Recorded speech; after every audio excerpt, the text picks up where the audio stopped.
नमो सिद्धाडम नमो वायरियाडम नमो वज्रायाडम नमो Lowe सवशाहूडम मोक्ष मार्गस्य नेतारम भित्तरम कर्म भोवृताम यातारम विश्वतत्त्वानां वंदे तद्गुण लब्धये। बोले पंच परमेष्ठी भगवान की जय।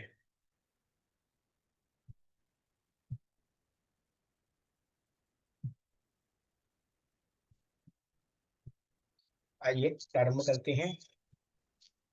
जय जिनेन्द्र भैया। जय जिनेन्द्र भैया, जय जिनेन्द्र, सभी को जय जिनेन्द्र,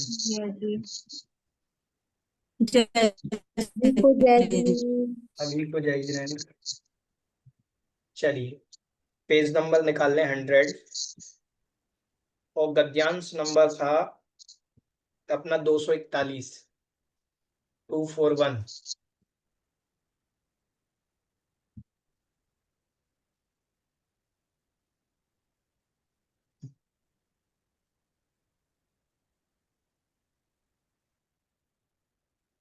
देखिए कल अपन ने देखा था कि नए जो हैं सामान्य और विशेष दोनों रूप से समझाइएगा, ऐसा कहा था। तो सामान्य से नए की परिभाषा इन्होंने पहले कही है कि वस्तु में अनेकांतात्मक धर्म होता है, उसके अविरोधेन हेतु अर्पणात् साध्य विशेषस्य। अविरोधेन मतलब बिना विरोध के, हेतु की मुख्यता से, हेतु अर्पणात् मतलब हेतु की मुख्यता से, हेतु की मुख्यता से साध्य विशेषस्य, साध्य विशेष की यथात्म प्रतिपत्ति के प्राप्त करने में जो प्रणवाह मतलब कुशल है, ऐसा प्रयोग नय कहलाता है। देखिए ये वस्तु साध्य है, इस साध्य को अपन अनेक हेतुओं से जानेंगे। तो अनेक हेतुओं से जानने के लिए जो हमारे लिए प्रयोग बतलाने के लिए जो कुशल है, जो हमें समझा सकते हैं अनेक प्रकार से, उसका नाम नय है। कोई कह रहा है ये लकड़ी है, अब बताओ ये लकड़ी है, बिल्कुल सही कह रहा है। किस हेतु से लकड़ी है उसका हेतु लगाइए। कोई कह रहा है ये पेंसिल है, तो उसके हेतु से ये ठीक है, ठीक है। कोई कह रहा है ये ईंधन है, ईंधन मतलब इसको जला दीजिए, ये जलाने के काम आती है। तो अलग अलग हेतुओं से इस साध्य का कथन हो रहा है। इस साध्य का अलग अलग हेतुओं से जो कथन होना है वही वास्तविकता में नय है। मतलब इस वस्तु में ही अनेक धर्म छुपे हुए हैं। वस्तु इसी में ईंधन का लक्षण है, इसी में लकड़ी का लक्षण है, इसी में पेंसिल का लक्षण है, इसमें सारे धर्म छुपे हुए हैं। तो वस्तु अनेकांतात्मक है, उसी में अनेक धर्म हैं, उसी धर्म में से जो सबका कथन कर दे अलग अलग अपेक्षा से, वो नय कहलाता है। समझ में आया? ठीक है। हमने आप लोगों को उदाहरण दिया था शायद एक, जब प्रमाण सकलादेशो नया विकलादेश, वो सकलादेशो प्रमाणाधीनः विकलादेशो नयाधीनः, जब ऐसा अपन ने पढ़ा था, वहां एक उदाहरण दिया था कि एक शायद हाथी वाला उदाहरण आपको दिया था कि 6 लोग थे, अंधे थे, उनसे कहा गया कि ये जो हाथी है, हाथी का स्वरूप कैसा है। तो एक ने जाकर के 6 अंधे लोगों में से एक ने पेट पकड़ा, एक ने पैर पकड़ा, एक ने पूंछ पकड़ी, एक ने सूंड पकड़ी, एक ने कान पकड़ा। उनसे पूछा गया कि बताओ हाथी कैसा है। तो जिसने पूंछ पकड़ी उसने कहा सांप के जैसा है, जिसने पैर पकड़ा उसने कहा खंबे के जैसा है, जिसने कहा कि हमने पेट पकड़ा तो उसने कहा दीवार के जैसा है, कान पकड़ा तो कहा सूपे के जैसा है। तो तात्पर्य ये है कि वो व्यक्ति गलत नहीं है, वो किस दृष्टि से देख रहे हैं उसी का नाम नय है। और उन सबको मिला दो तो प्रमाण बन जाएगा। नय एक देश होता है, प्रमाण सकल देश होता है। समझ में आया कि नहीं आया? तो ये नय कहलाता है। जो एक वस्तु के एक देश का कथन करे वो नय है, और जो सर्व देश का कथन करे, सर्व का कथन करे, वो प्रमाण कहलाता है। ठीक है।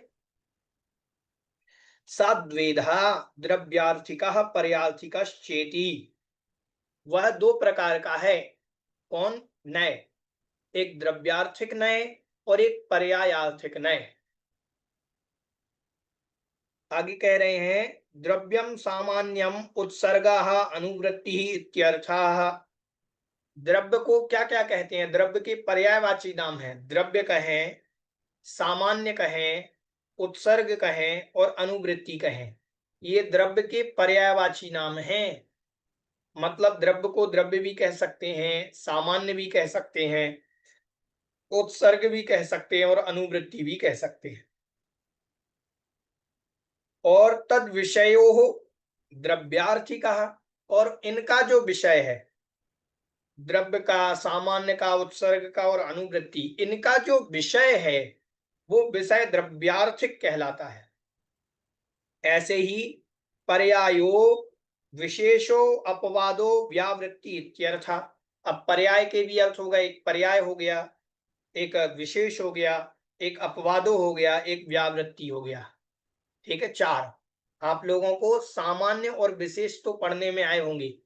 सामान्य विशेष भेदात, ठीक है, सामान्य और सामान्य विशेष द्वेधा, ऐसे अनेक प्रकार से वस्तु सामान्यात्मक और सामान्य रूप और विशेष रूप है, ऐसा आपके पढ़ने में आया होगा। लेकिन ये जो आप आए हैं अनुवृत्ति, उत्सर्ग और व्यावृत्ति और अपवाद, ये आपके पढ़ने में नहीं आए होंगे।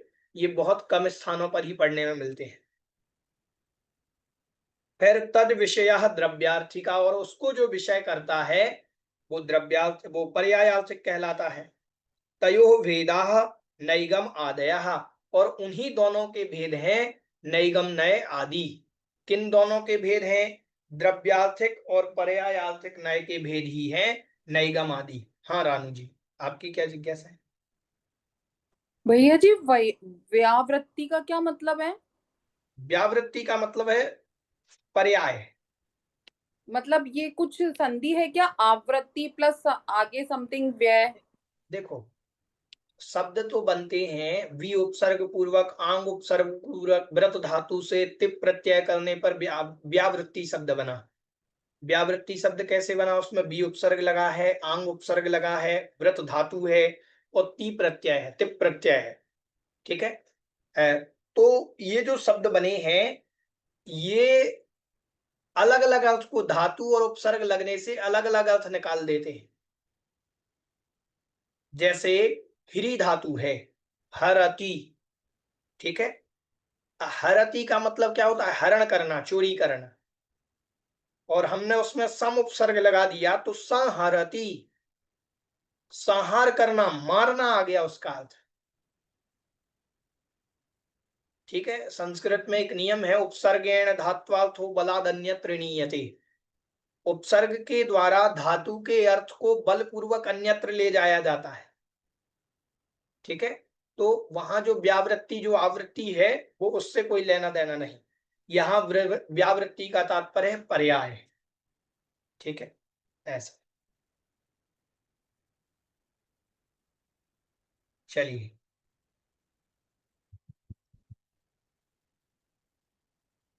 आगे लिखा है तेषाम विशेष लक्षणम उच्यते। अब देखो, तयो भेदा, द्रव्यार्थिक नय और पर्यायार्थिक नय, दो प्रकार के नय हैं। कौन कौन से नय हैं? द्रव्यार्थिक और पर्यायार्थिक नय। तो अब द्रव्यार्थिक और पर्यायार्थिक नय, इनके ही जो विशेष भेद हैं, नय के दो भेद, द्रव्यार्थिक नय और पर्यायार्थिक नय, इन्हीं नयों के विशेष भेद हो जाएंगे नैगम, संग्रह, व्यवहार, ऋजु सूत्र, शब्द, समभिरूढ़ नय एवं भूत नय। ठीक है, ये इन्हीं के भेद बनेंगे। तो कैसे बनेंगे? सबसे पहले नैगम नय, संग्रह नय और व्यवहार नय, ये तीन तो कहलाएंगे द्रव्यार्थिक नय के भेद। किसके भेद है ये? द्रव्यार्थिक नय के भेद है। नैगम नय, संग्रह नय और व्यवहार नय, ये द्रव्यार्थिक नय में आते हैं। फिर उसके बाद ऋजु सूत्र नय, शब्द नय, समभिरूढ़ नय एवं भूत नय, ये जो नय हैं, ये अंत के 4 जो नय हैं वो पर्यायार्थक नय में आते हैं। ठीक है, तो 2 भेद हुए पहले नय के, द्रव्यार्थिक और पर्यायार्थिक। द्रव्यार्थिक में आगे के 3 नय ग्रहण होंगे और अंत के जो 4 नय हैं वो पर्यायार्थिक नय में ग्रहण हो जाएंगे। ठीक है, तेषाम विशेष लक्षणम उच्यते, अब उनके विशेष लक्षण को आप कहिए। तेषाम मतलब उनका, उनका किनका?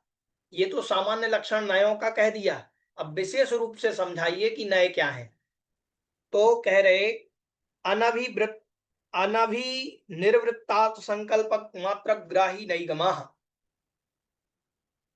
अनभिनिर्वृत्तार्थ संकल्प मात्र ग्राही नैगमाः। अन मतलब नहीं, अभी अभिनिर्वृत्त, अभिनिर्वृत्त अर्थ, अभिनिर्वृत्त मतलब तैयार नहीं हुआ, अर्थ मतलब पदार्थ, अभी वो पदार्थ तैयार नहीं है, फिर भी अर्थ के संकल्प मात्र ग्राही, उस पदार्थ के संकल्प मात्र को ग्रहण करने वाला जो नय है वो नैगम नय कहलाता है। समझाते हैं। निर्वृत्त मतलब होती है रचना, निर्वृत्त मतलब क्या होती है? रचना। और अभिनिर्वृत्त मतलब भी हो जाएगा रचना, और अनभिनिर्वृत्त मतलब हो जाएगा अभी रचना नहीं हुई, अभी रचना नहीं हुई है किसी वस्तु की, उसका संकल्प मात्र ग्रहण करना, संकल्प से ग्रहण कर लेना कि ये रचना हो चुकी है, ऐसा ग्रहण कर लेना नैगम नय कहलाता है। समझें? जैसे कोई व्यक्ति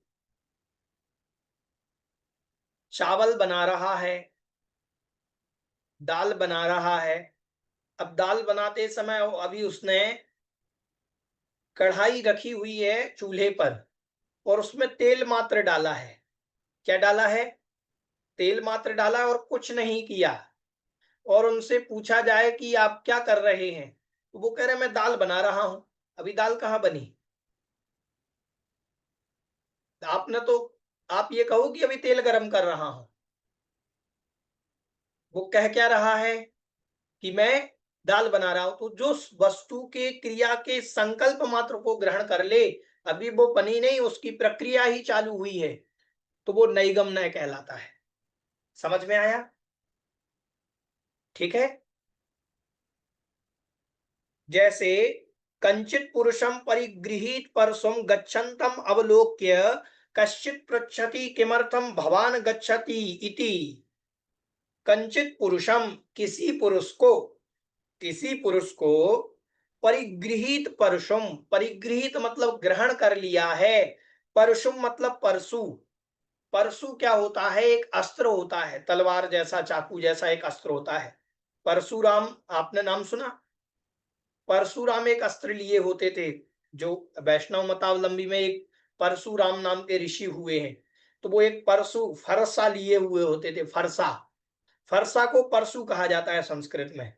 तो कोई काटने वाली चीज, ऐसी कोई चीज कोई लेकर के व्यक्ति जा रहा है कि कमचित पुरुषम परिगृहीत परशुम, कोई पुरुष ग्रहण किए हुए परशु को, गच्छन्तम जाते हुए उस पुरुष को, अवलोक्य मतलब देख करके, कश्चित पृच्छति कोई दूसरा व्यक्ति पूछता है, किमर्थम भवान गच्छति, आप किस लिए जा रहे हैं?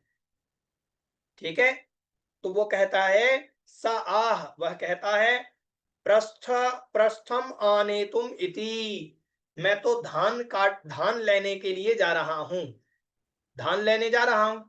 धान लिया क्या उसने? अभी धान उसके हाथ में है क्या? बोलो। मार्ग बदल भी सकता है, कहीं और भी जा सकता है, अभी तो हाथ में परशु है, धान काटने जा रहा है, लेकिन धान अभी पहुंचा नहीं, ना धान के खेत में पहुंचा, ना धान तक पहुंचा, ना धान को छुआ, फिर भी क्या कह रहा है? धान लेने जा रहा हूं। तो नैगम नय क्या कहलाता है? नैगम नय कहलाता है जो संकल्प मात्र को ग्रहण करे, वो कार्य पूरा हो या ना हो, ठीक है, उसको ग्रहण कर लेना, वो नैगम नय है। ठीक है, हाँ जी, मीना जी। मीना जी, आपकी कोई जिज्ञासा है? भैया जी जय जन। हाँ जी। प्रस्थ माने धान है क्या? हाँ, प्रस्थ मतलब धान्य। जी भैया जी। हाँ, एक प्रस्थ, संस्कृत में प्रस्थ का मतलब धान नहीं निकला, हो सकता है कहीं और निकला हो। एक प्रस्थो व्रीहि, संस्कृत में एक बहुव्रीहि समास में उदाहरण आता है। नहीं, वो दूसरे अन्यत्र कारक प्रकरण में एक उदाहरण आता है कि प्रस्थो व्रीहि, प्रस्थ मतलब उन्होंने तो एक माप को माना है प्रस्थ, लेकिन यहाँ प्रस्थ का मतलब धान्य ही निकलेगा।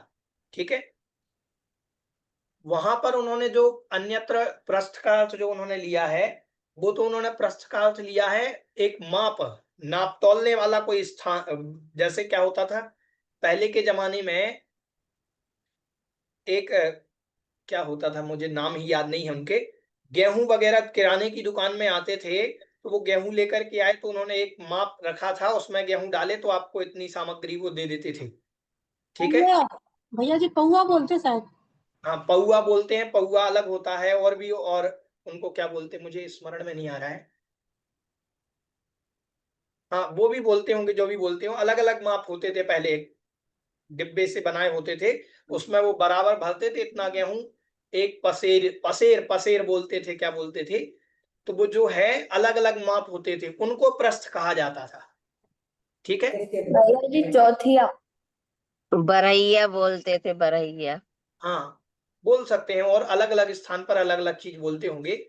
ठीक है, तो इस प्रकार से तो उसको कहा जाता है। यहाँ प्रस्थ का जो अर्थ निकालना है अपन को, ध्यान नहीं लेना है। ठीक है, और भी हम एक बार उसको देख लेंगे, शब्दकोश में क्या निकलता है और अर्थ। न असौ तदा प्रस्थ पर्यायः सन्निहितः। न असौ, न मतलब नहीं, असौ मतलब यह, वह जो व्यक्ति है, असौ मतलब वह, तदा मतलब उस समय, प्रस्थ पर्यायः सन्निहितः, वह प्रस्थ पर्याय से सन्निहित नहीं था, उसके पास धान्य था क्या, बताओ। फिर भी क्या कह रहा है कि वो धान्य वाला है, सन्निहित मतलब सहित है, मैं धान लेने जा रहा हूं, क्या उसके पास धान है अभी?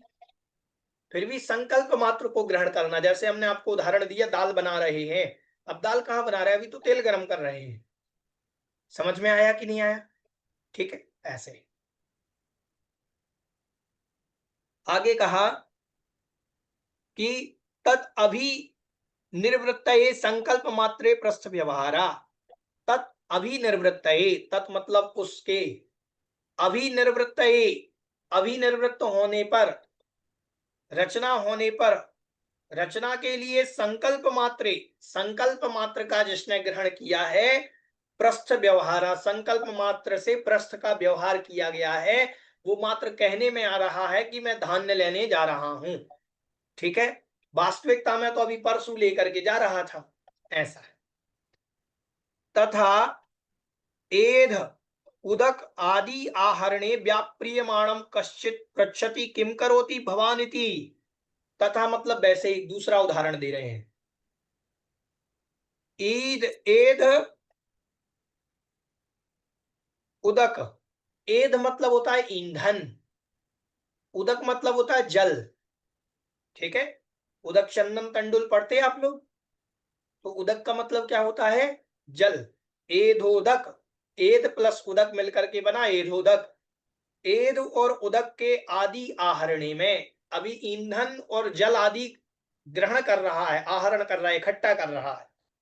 कश्चित प्रक्षति किम करोति भवान, और कोई वहां पर ऐसी व्याप्रियमाणम, इस क्रिया में कोई संलग्न है, और उसको कोई पूछता है कि तुम क्या कर रहे हो, अभी वो ईंधन इकट्ठा कर रहा है, लकड़ी ला रहा है और जल आदि ला रहा है, उससे कोई पूछ लेता कि आप क्या कर रहे हो, तो सा आह ओदनम पचामी इति, मैं चावल पका रहा हूं। क्या कह रहा है, ओदनम पचामी इति, मैं चावल पका रहा हूं, मैं भात पका रहा हूं, भात। ठीक है, मैं भात पका रहा हूं, तो बताओ अभी भात पक रहा है क्या? नहीं, अभी तो वो लकड़ी इकट्ठा कर रहा है और जल आदि लेकर के आ रहा है। समझ में आया? देखो, संस्कृत की बहुत अच्छी बात है एक, अपन कहते हैं हम चावल खा रहे हैं। चावल सामान्य से चावल उसको कहते हैं जो बिना पका हुआ है, जो कच्चा है उसको चावल कहते हैं, पके हुए को तो भात कहते हैं। संस्कृत में आप जैसे मंदिर में जाओ, हम कहें चावल चढ़ा रहे हैं, ठीक है, और हम चावल खा रहे हैं। चावल खाने में और चढ़ाने में दोनों में अंतर है। वो कहे भैया जी दोनों ही तो चावल है, कोई पके हुए चावल लेकर के चला जाए मंदिर, अच्छा 2 सीटी लगाई कुकर में और लगा करके लेकर के चला गया, बोले ये तो सबसे ज्यादा अचित्त है, हम इसको लेकर के जा रहे हैं भात को, तो क्या मंदिर में चढ़ा सकता है भात? नहीं, भात अलग है, चावल अलग है। लेकिन अब लोग समझते नहीं है, तो वो सब जगह चावल चावल कह रहे हैं, अपन खाने में यही कहते मुझे चावल दीजिए, और कोई चावल लेकर के आ जाए कच्चे, नहीं। भात इसीलिए यहाँ क्या लिखा, ओदनम पचामी थी, ये नहीं लिखा तंडुलम पचामी, ओदनम पचामी लिखा। तंडुल मतलब होता है चावल, कच्चा चावल, और ओदन मतलब होता है भात। बुंदेलखंड में एक अदन शब्द सुना होगा आप लोगों ने, अदन। बुंदेलखंड में एक अदन कहते हैं, चावल चावल जब चढ़ाया जाता है तो चावल जब पकने लगता है, तो पकने के बाद उसको अदन कहा जाता है कि अदन चढ़ा हुआ है। अदन शब्द ये ओदन से बना है, पके हुए चावल को ही अदन कहते हैं, ठीक है। तो वो जो है ओदनम पचामी, तंडुलम पचामी नहीं लिखा, तंडुल मतलब चावल होते हैं। उदक चंदन तंडुल लेकर के आया हूं, ओदनम लेकर के नहीं आया, वहां आप ओदन प्रयोग नहीं कर सकते। जब आप बोलेंगे उदक चंदन तंडुल पुष्प कैश्चरु सुदीप सुधूप फलार्घ कई, तो वहां तंडुल शब्द की जगह ओदन का प्रयोग नहीं कर सकते, कहीं नहीं मिलेगा आपको ओदन का प्रयोग पूजन में, वहां आपको तंडुल ही मिलेगा। समझ में आया? तो ये जो है पचामी, ओदनम पचामी, तो ये जो मैं चावल पका रहा हूं ऐसा वो कह रहा है। चावल की अभी कोई प्रक्रिया चालू ही नहीं हुई, अभी तो पानी और इकट्ठा कर रहा था, ये नैगम्य कहलाता है, ठीक है। ना तत् ओदन पर्यायः सन्निहिता, वह ओदन की पर्याय से सन्निहित नहीं है, सहित नहीं है अभी उस समय। तदर्थे व्यापारी सा प्रयुज्यते, लेकिन उस अर्थ में चावल बनाने रूप क्रिया में, ओदन को पकाने रूप क्रिया में, उस व्यापार में लगे रहने के कारण ऐसा वह सा प्रयुज्यते, ऐसा वह प्रयोग करता है। एवं प्रकारो लोक व्यवहारा अनिविह, एवं प्रकारो इस प्रकार से लोक व्यवहार किया जाता है। अनभि अनभि निर्वृत्तार्थ संकल्प मात्र विषयो नैगमस्य गोचराः, अनअभिनिर्वृत्त मतलब जिसकी रचना नहीं हुई है, ऐसे पदार्थ के संकल्प मात्र को जो विषय करता है उसे नैगम्य गोचर किया जाता है, मतलब ऐसा नैगम्य ऐसा देखा जाता है। समझ में आया? तो लोक व्यवहार के लिए नैगम्य आदि की भी जरूरत होती है। अगर कोई कहे कि आप तो पानी इकट्ठा कर रहे हो और झूठ बोल रहे हो कि मैं चावल बना रहा हूं, नहीं, ये लोक व्यवहार है, लोक व्यवहार में नए ऐसे ही ग्रहण किए जाते हैं, ठीक है। समझ में आया नैगम्य? ठीक है, आगे। भैया जी अनिष्पन्न मतलब रचना नहीं हुई है, यही है ना? अनिष्पन्न का मतलब अनिष्पन्न मतलब जिसकी रचना नहीं हुई है, अभी तैयार नहीं हुआ है। ठीक ठीक। निष्पन्न मतलब तैयार हो गया, और अनिष्पन्न मतलब तैयार नहीं हुआ। मतलब अपन ने अभी दाल बनाई नहीं है, दाल की प्रक्रिया चल रही है, प्रोसेस चल रही है, उस प्रोसेस का नाम अनिष्पन्न है, और प्रोसेस कंप्लीट हो जाए तो वो निष्पन्न कहलाए, जी भैया जी। ठीक है। ऐसा आगे ये हो गया नैगम्य। नैगम्य के बाद आ रहा है संग्रहणय। स्वजाति अविरोधेन एकध्यम उपानीय पर्यायान पर्यायान पर्याय अनाक्रांत भेदान, पर्याय अनाक्रांत भेदान अविशेषेण समस्त ग्रहणात् संग्रह। संग्रहणय क्या है? कह रहे हैं स्वजाति अविरोधेन, अपनी जाति का विरोध किए बिना, ठीक है। एकध्यम उपानीय, एकध्यम मतलब एक पने को, उपानीय मतलब प्राप्त करके, पर्याय मतलब पर्यायों को, अनाक्रांत भेदान, अनाक्रांत मतलब आक्रांत नहीं किए, घेरा नहीं है, अनाक्रांत मतलब बिना कोई भेदभाव के, भेदान मतलब भेदों को, अविशेषण बिना विशेषता के ही, समस्त ग्रहणात समस्त रूप से ग्रहण करता है, संग्रह वह संग्रहणय कहलाता है। संग्रहणय क्या कहेगा? हम जैन हैं। संग्रहणय क्या कहेगा? हम जैन हैं। अब जैन का तात्पर्य है चाहे वो 13 पंथी हो, 20 पंथी हो, सोनगढ़ी हो, चाहे श्वेतांबर हो, चाहे दिगंबर हो, किसी परंपरा का हो, जैन मतलब जैन। ये क्या हो गया? ये संग्रहणय है, स्वजाति अविरोध है। अपनी जाति का विरोध किए बिना जैन है कि नहीं है? बोलो। हमने कहा आम लेकर के आओ, तो आम लेकर के, अब वो चाहे आप बादाम हो, चाहे लंगड़ा हो, चाहे तोता हो, अनेक प्रकार के आम आते हैं, ठीक है। तो आम लेकर के आओ, तो आम सिर्फ आम से मतलब है, वो संग्रह ग्रहण करेगा, वो भेद ग्रहण नहीं करेगा। समझ में आया कि नहीं आया? जी आ ठीक गया। है। तो अपनी जाति का विरोध किए बिना ही जिसको जो संग्रहित कर ले वो संग्रह नहीं है, ठीक है। जैसे सत, द्रव्यम, घट इत्यादि। किसी ने कह दिया सत, तो सत क्या है? द्रव्य का लक्षण है, तो द्रव्य कहो या सत कहो, दोनों एकार्थवाची हुए। घट, घट क्या है? घट स्वयं द्रव्य है, पुद्गल द्रव्य है कि नहीं है? तो द्रव्य तो है कि नहीं है? आप पुद्गल हो कि धर्म द्रव्य हो कि आकाश द्रव्य हो, में उससे कोई मतलब नहीं, आप द्रव्य हो। तो इत्यादि ग्रहण करने पर चाहे आप सत कह दो, घट कह दो, द्रव्य कह दो, ये सब बिना भेद किए ग्रहण कर लेना, ये एकार्थवाची, ये संग्रह न कहलाता है। अपनी जाति का विरोध किए बिना ग्रहण कर लेना, ठीक है। सत इति उक्ते, सत इति वाक् विज्ञान, वाक् विज्ञान अनुप्रवृत्ति लिंगानुमत, लिंगानु लिंगानु लिंगानुमित, लिंग के द्वारा अनुमित, ठीक है। सत्ता आधार भूतानाम अविशेषेण सर्वेषां संग्रह, सत इति युक्ते, सत ऐसा कहने पर, ठीक है। सत इति, सत जो शब्द है ऐसा, वाग विज्ञान वचन की विज्ञानता से, वचन के बोलने से, वचन के ज्ञान से, अनुप्रवृत्ति लिंगम, लिंग अनुमित, इसका क्या अर्थ है? एक मिनट देखते हैं। विज्ञान की अनिवृत्ति रूप लिंग से सत इस प्रकार के वचन, और विज्ञान की अनुवृत्ति रूप से लिंग से अनुमित सत्ता के आधारभूत सब पदार्थों का, ठीक है। यहां ये कह रहे हैं सत इति वाक विज्ञानम, सत आपने ऐसा कह दिया, वाक विज्ञान कर दिया। वाक विज्ञान मतलब बोल दिया, वाक मतलब बोलना, बोलने से विज्ञानम अनुप्रवृत्ति, उसके ज्ञान की प्रवृत्ति हुई। हमने कहा घड़ा, ध्यान से सुनना, घड़ा ये कहना हुआ, ये वाक हुआ, ठीक है। हाँ, इसमें उदाहरण आएगा, यही उदाहरण आएगा। घड़ा, मैंने कहा वाक मतलब घड़ा, घड़ा कहने से आपको किस किस चीज का ज्ञान हुआ? कितने प्रकार के घड़े का ज्ञान हुआ? छोटा घड़ा, मोटा घड़ा, बड़ा घड़ा, अनेक प्रकार के घड़ों का ज्ञान हो गया। ऐसा विज्ञान होने पर लिंग अनुप्रवृत्ति, अनुप्रवृत्त कर रहा है, पीछे चल रहा है।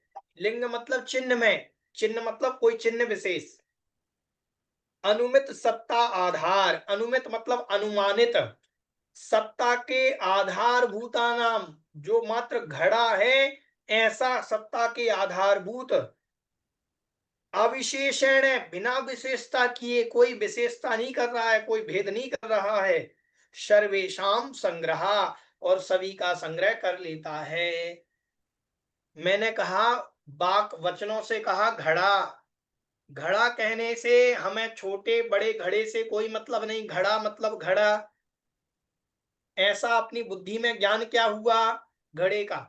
उस घड़े के चिन्ह को अनुवृत्त करता हुआ, पीछे चलता हुआ, अनुमानित करता हुआ, आधारभूतानाम, सत्ता आधारभूतानाम मतलब जिसकी घड़े की सत्ता है, जो घड़ा कहला रहा है, वो सबका बिना विशेषता के कि ये छोटा घड़ा है कि बड़ा घड़ा है, कोई विशेषता नहीं करता, सबको एक साथ संग्रहित ग्रहण कर लेता है, वह संग्रह है। ठीक है। द्रव्यम इति युक्तेपि द्रवति गच्छति तान तान पर्यायान नित्यम तान तान पर्यायान इति उपलक्षितानाम जीव अजीव तद भेद प्रभेदानाम संग्रहः।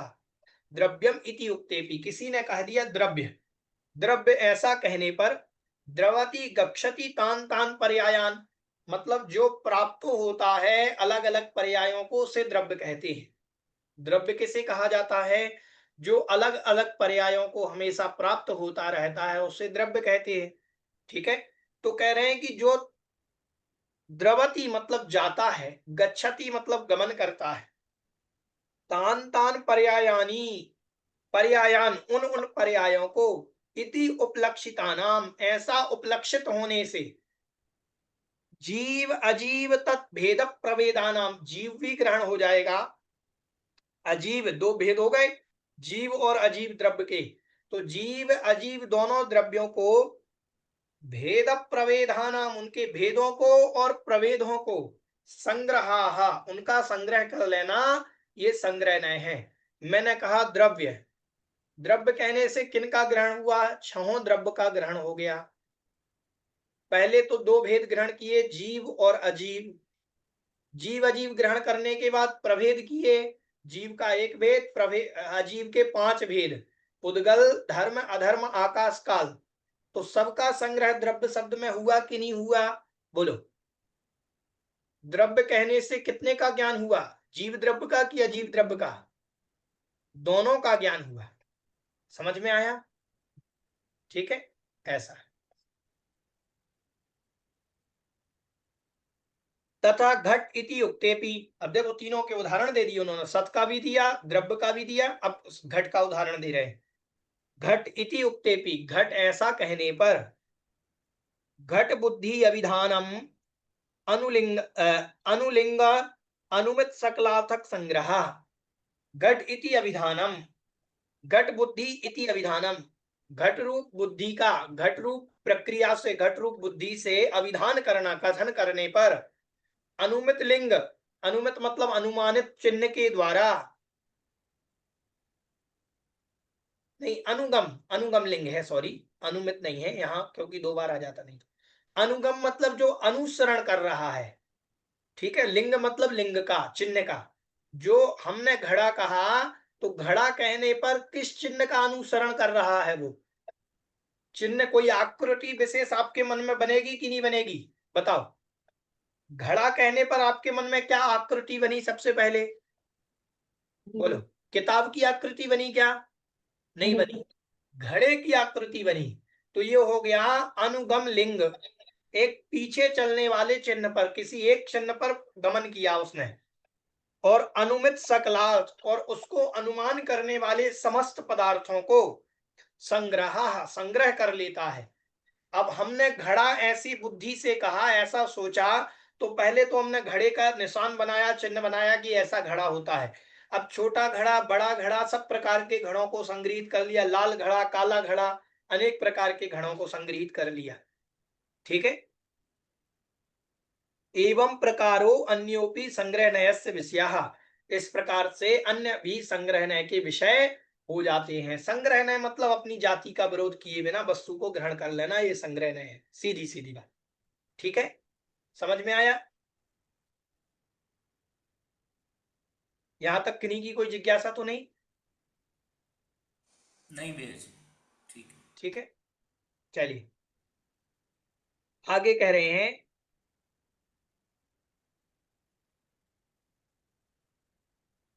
एक प्रश्न आना चाहिए कि कौन उत्तर देगा कि महाराज घड़े का उदाहरण ही क्यों दे रहे?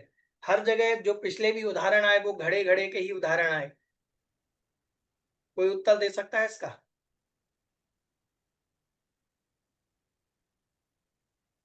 नहीं मालूम? देखो, उदाहरण उस वस्तु के दिए जाते हैं जो उस समय प्रचलन में हो, उस समय सबसे ज्यादा घटपट, पट मतलब कपड़े, घट मतलब घड़ा, तो ये उदाहरण सबसे ज्यादा प्रचलन में थे। और सबसे ज्यादा हर घर में घड़ा देखने मिलेगा कि नहीं मिलेगा? अब तो नहीं मिलते हैं, लेकिन हर घर में घड़ा देखने मिलता था कि नहीं मिलता था? अपन पानी पी रहे हैं प्लास्टिक की बोतलों में, कैंसर हो रहा है, बड़ी बड़ी बीमारियां हो रही हैं फ्रिज में रख करके। अपन कह रहे हैं घड़े का जो पानी था वो काम का था, वो मिट्टी से आया था, उसमें नहीं होती कैंसर जैसी बीमारियां। अपन पानी की बोतल में पानी भर करके रख रहे हैं, फ्रिज में रख दिया और फ्रिज से निकाल करके पी रहे हैं और कह रहे हैं हमने तो भैया जी ना हम गुटखा खाते, ना रात में खाते, ना हम अभक्ष का भक्षण करते, ना हम बाहर खाते, हमें कैंसर कैसे हो गया? कैंसर ऐसे हो गया कि प्लास्टिक की बोतलों में पानी पिया हमने। समझ में आया? तो घड़ा जो है उस समय, घड़े आदि जो है, पट मतलब कपड़े, ये उदाहरण सबके घर में होते हैं। जो सबके पास होती हैं चीजें उनके उदाहरण दिए जाते हैं। आज के समय में अगर महाराज होते, उमा स्वामी महाराज, तो मोबाइल का उदाहरण देते, लैपटॉप का उदाहरण देते, फोटोकॉपी मशीन का उदाहरण देते, वो पराज के हिसाब से उदाहरण देते। ठीक है, तो ये जो उदाहरण दिए जाते हैं, ये घटपट आदि के उदाहरण जो प्रचलन में हो, जो सबके यहाँ देखने मिल जाए, सभी पुरुषों को, सभी व्यक्तियों को समझ में आ जाए, इसीलिए। अब आज के जमाने में आज के नए बच्चों को तो घट शब्द का अर्थ ही नहीं मालूम होगा कि घट मतलब क्या होता है। ठीक है, ऐसा। तो ये उदाहरण उस हिसाब से दिए जाते थे। ठीक है, अपन ने दो चीज आज नैगम नय और संग्रह नय पढ़ लिया, समय अपना हो रहा है। आगे अपन संग्रह नय, वो कौन सा, व्यवहार नय आगे पढ़ेंगे। ठीक है, समझ में आया कि नहीं आया? हमें लगा ये थोड़ा सा कठिन विषय है, आपको समझ में आया कि नहीं आया? भैया जी, अगर मान लीजिए प्रश्न आ जाता है तो केवल एक लाइन में आंसर देना है कि ये सब एग्जाम्पल भी देने होंगे? थोड़ा बहुत तो उदाहरण से समझाना पड़ेगा, क्योंकि सर्वाल सिद्धि नहीं तो तत्वाल सूत्र पढ़ने में और सर्वाल सिद्धि पढ़ने में क्या अंतर है? अच्छा, हाँ, ठीक है। ठीक कुछ उदाहरण इसके हों कि जैसे घड़े का उदाहरण जो इसमें आया, वो घड़े का उदाहरण अपन ले सकते हैं। है। जो इससे पहले भाट वाला आया है। हाँ, जो उनका ठीक है, आया कि एक व्यक्ति परसू लेकर के जा रहा है, तो उसका उदाहरण आप दे सकते हैं नैगम नय में। ठीक। अगर मान लीजिए लॉन्ग डिटेल में क्वेश्चन आता है या कुछ अलग हट के आता है तो हमें इसी तरीके के आंसर वगैरह में सब में मतलब नैगम ने है या संग्रह या व्यवहार ने, तो सभी में एग्जाम्पल के साथ बताना पड़ेगा क्या? हाँ जी, बिल्कुल बताना पड़ेगा। ठीक है भैया। भैया जी शब्दों के अर्थ भी आएंगे क्या? नीलम जी बोलिए आप। रावत भाटा। भैया जैसे इसका तो समझ में आ रहा है, घट का और उसका द्रव्यका के, द्रव्यों को कहने से 6 द्रव्यों का वो ज्ञान होना, हाँ जी, मतलब इसमें संग्रह नय में तो। हाँ जी। लेकिन जैसे सत्य से कैसे समझेंगे? किसको? जैसे 3 उदाहरण दिए ना इसमें, यथा सत्य, द्रव्य और घट आदि। हाँ, तो द्रव्य का तो समझ में आ रहा है कि द्रव्य से 6 द्रव्य समाहित हो रहे उसमें, हाँ जी, और घट से भी बता जितने भी प्रकार के घट है तो वो सब घट उसमें आ गए।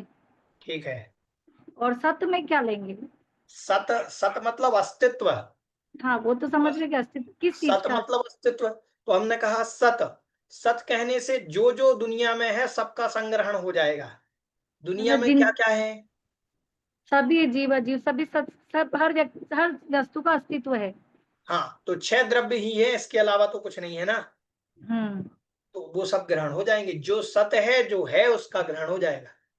तो जैसे अगर उदाहरण में लिखना है तो सिर्फ ऐसे ही लिखना है, सत्य, घट और पट। हाँ जी, ठीक उसमें है। मतलब जैसे ऐसे नहीं समझाना कि द्रव्य कहने से 6 द्रव्य समाहित हो गए उसमें। हाँ हाँ, कह सकते हैं, बिल्कुल। द्रव्य कहने से 6 द्रव्य का ग्रहण हो जाता है। घड़ा कहने से छोटे बड़े काले नीले साले सारे जितने प्रकार के कलर वाले घड़े हैं उनका सबका समायोजन हो जाता है। अपन ने कहा सत कहने से जो जो भी वस्तु अस्तित्व वाली है, जो भी है दुनिया में, उन सबका ग्रहण हो जाता है, हाँ, ऐसा। और एक ये जैसे इसकी टीका में जो अर्थ दिया हुआ थोड़ा टिपिकल दिया हुआ, और जैसे अभी अपन ने जो पढ़ रखा था कि जो अपनी जाति का विरोध न करके एक पने से पदार्थ को ग्रहण करता है उसे संग्रह नहीं कहते हैं। हाँ जी, तो ठीक ये है, भी कोई सही है कि हाँ उसकी। बिल्कुल सही है, उसको ग्रहण कर हाँ सकती है। लेकिन स्वजाति अविरोध है ना, लेकिन उदाहरण यही दे देना तो बिल्कुल सही हो जाएगा। भाई इसमें भी तो ये देख, अपनी जाति का बस थोड़ा सा इसमें अविरोध वो शब्द दे दिया, भाई हाँ, विरोध ठीक ना है, करके। वही चल जाएगा थोड़ा सा, अगर ये याद कर लो तो बहुत बढ़िया है। ठीक ठीक है है, भैया। हाँ जी। और किन्हीं की कोई जिज्ञासा? चलिए आज इतना ही। भैया जी इसमें सत्य और द्रव्य में तो कोई अंतर हुआ ही नहीं ना फिर? कोई अंतर नहीं है, सत का है द्रव्य का है, कोई अंतर नहीं है। वो तो वस्तु के सब चीजों को संग्रहण के लिए उदाहरण है, वो कोई अंतर नहीं है। भैया एक प्रश्न और पूछना था कि जैसे मैंने कहीं ये पढ़ा था कि जैसे शाश्वत जो समय शिखर आदि भूमि पर होता है, तो कौन सा चिन्ह होता है जिससे पता चलता है कि यहाँ वो भूमि है? नंद्यावर्त स्वस्तिक। अयोध्या में, स्वस्तिक। अयोध्या में और समेत शिखर जी जो स्थान है जहां पर चित्रा पृथ्वी के ऊपर नंद्यावर्त नाम का स्वस्तिक बना हुआ है। स्वस्तिक। हाँ, नंद्यावर्त स्वस्तिक, स्वस्तिक नहीं, उसमें नंद्यावर्त। लिखे, उसमें 3 ऑप्शन दिए, सिर्फ स्वस्तिक, रीम, ओम और कोई हाँ नहीं। तो फिर स्वस्तिक में टिक लगा दीजिएगा।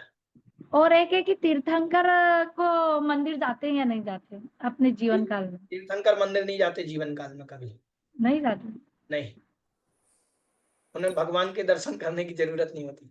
खुद ही तीर्थंकर है। खुद ही तीर्थंकर नहीं, ये बहुत अच्छी बात, एक बहुत अच्छी चीज कहते हैं। देखो, लोग कहेंगे जो तीर्थंकर हैं जो हमें उपदेश दे रहे हैं कि तुम डेली मंदिर जाओ, और खुद मंदिर नहीं जाते, ऐसा लोग कहेंगे? नहीं, जीवन काल में वो इतना पुण्य लेकर के आए हैं कि उन्हें कभी मंदिरों के दर्शन होते ही नहीं, मंदिर मिलते ही नहीं। और मुनि के? मुनि के दर्शन नहीं होते, मुनि कदाचित मिल जाते हैं। एक दो उदाहरण आए हैं कि कुंथुनाथ भगवान का उदाहरण आता है कि कुंथुनाथ भगवान कहीं जा रहे थे तो जाते समय उन्हें रास्ते में मुनिराज मिले, ठीक है, तो बस इतना वर्णन आया। अब इनने मुनि को नमोस्तु किया, क्या किया, ये कोई प्रक्रिया नहीं लिखी, लेकिन बाकी मुनि जरूर से मुनि मिलेंगे। का समागम मिले। हाँ जी, कोई मुनि भी नहीं मिलते, नहीं मिलते। ये उदाहरण अब कहाँ से मुझे याद है, पंडित जी ने बताया था एक बार, तो वो स्मरण में मुझे है। लेकिन तीर्थंकरों को पूरे जीवन काल में ना कोई वो मंदिर जाते हैं, ना कोई मुनिराज के पास जाते हैं। अगर कोई मुनिराज होंगे भी तो वो आते नहीं इनके पास, ठीक है। वो जीवन काल में वो, उनके कोई गुरु नहीं होते हैं तीर्थंकर के, क्योंकि वो सिद्ध भगवान को ही साक्षात मान करके, गुरु मान करके दीक्षा लेते हैं। ओम नमः सिद्धेभ्यः। ओम नमः, ओम भी नहीं बोलते, नमः सिद्धि, नमः सिद्धेभ्या बोलते हैं। ओम तो पंच परमेष्ठी का वाचक है। अच्छा नमः सिद्धेभ्य करके। नमः सिद्धेभ्या कह करके सीधे सिद्ध भगवान को, आप शांति विधान पढ़ते हैं तो शांति विधान में एक मंत्र आता है, सिद्ध साक्षी दीक्षाकारी भव प्रदाय श्री शांतिनाथ जिनेन्द्राय नमः। सिद्ध की साक्षी में दीक्षा हो हमारी, और सिद्ध की साक्षी में मात्र तीर्थंकर दीक्षा लेते हैं। समझ में आया? हाँ भैया। हाँ, राजेश तो भैया जी, तो क्या सभी तीर्थंकर भगवान होते हैं और सभी भगवान तीर्थंकर होते हैं? इसका क्वेश्चन का आंसर क्या रहेगा फिर? नहीं नहीं, सभी भगवान तीर्थंकर नहीं होते, लेकिन सभी तीर्थंकर भगवान होते हैं। भगवान होते हैं। हाँ ठीक, भैया जी, धन्यवाद भैया जी। निवेदा जी के और भगवान की चिन्ह होते हैं क्या? भगवान की चिन्ह नहीं होते ना? भगवान के कोई चिन्ह नहीं होते, सामान्य के तीर्थंकर के ही चिन्ह होते हैं। अगर बाहुबली भगवान का बोला जाए तो बाहुबली को सिद्ध परमेष्ठी की कैटेगरी में ले सकते हैं? हाँ, सिद्ध भगवान ही तो है, वर्तमान में तो सिद्ध ही है। और हनुमान जी? हनुमान जी भी सिद्ध हैं, बाली भी सिद्ध है, सुग्रीव भी सिद्ध है, नल भी सिद्ध है, नील भी सिद्ध है, कुंभकर्ण हाँ, भी जो सिद्ध है। सभी मांगी तुंगी से, तो सिद्ध परमेष्ठी की मतलब अगर 5 परमेष्ठी में लिया जाए तो सिद्ध परमेष्ठी में आ सकते हैं। हाँ बिल्कुल आ सकते हैं। और एक प्रश्न और ये था कि जैसे सिद्ध भगवान 45 लाख उसमें रहते हैं, सिद्ध शिला में 45 लाख योजन की, हाँ तो जी, अरिहंत भगवान का दायरा क्या है? 7 राजू? अरिहंत भगवान भी, देखो अरिहंत भगवान जमीन पर रहते हैं, सिद्ध भगवान सिद्धालय में रहते हैं। अरिहंत भगवान का भी दायरा 45 लाख योजन प्रमाण है। मनुष्य लोग वो जमीन में रहते हैं तो अढ़ाई द्वीप ही उनका प्रमाण है। 45 लाख योजन से ही अरिहंत भगवान होते हैं, और वहां से सिद्धत्व को प्राप्त करते तो सीधे उनकी आत्मा जाती है ऊपर। तो 45 लाख योजन के 5 पैताले कहे गए हैं। एक इंद्रक बिल नरक का, एक अढ़ाई द्वीप, एक सौधर्म स्वर्ग का इंद्रक विमान, फिर उसके बाद सिद्धशिला और सिद्ध क्षेत्र, ये 5 पैताले जो कहे गए हैं 45 लाख योजन के होते हैं। तो सिद्ध शिला तो जहाँ सिद्ध भगवान विराजमान है, और सिद्ध क्षेत्र जहाँ से? नहीं नहीं, सिद्धशिला तो स्थान है, ये पृथ्वी है। हाँ, ईशत प्रागभाग। पृथ्वी, उसमें चंद्रमा की आकृति का जो बना हुआ है वो सिद्धशिला है। सिद्धशिला से 3 बात बलय हैं ऊपर, ये सिद्धशिला है मान लीजिए, और सिद्धशिला के ऊपर 3 बात बलय हैं। तो ऊपर जो तनु बात बलय हैं जितने में सिद्ध रहते हैं, तो 25 धनुष ऊंचाई में है, तो इस क्षेत्र को सिद्ध क्षेत्र कहते हैं। ठीक है, सिद्धशिला से भी ऊपर 3 तनुवात वाले। हाँ जी, उसको कहते हैं। तो फिर अरिहंत भगवान का क्या माना जाए, जो मतलब अढ़ाई दी पे 3 मतलब जो मानुषोत्तर पर्वत है, मतलब पूरा वो अरिहंत का। मानसोत्तर पर्वत तक, बिल्कुल मानसोत्तर पर्वत के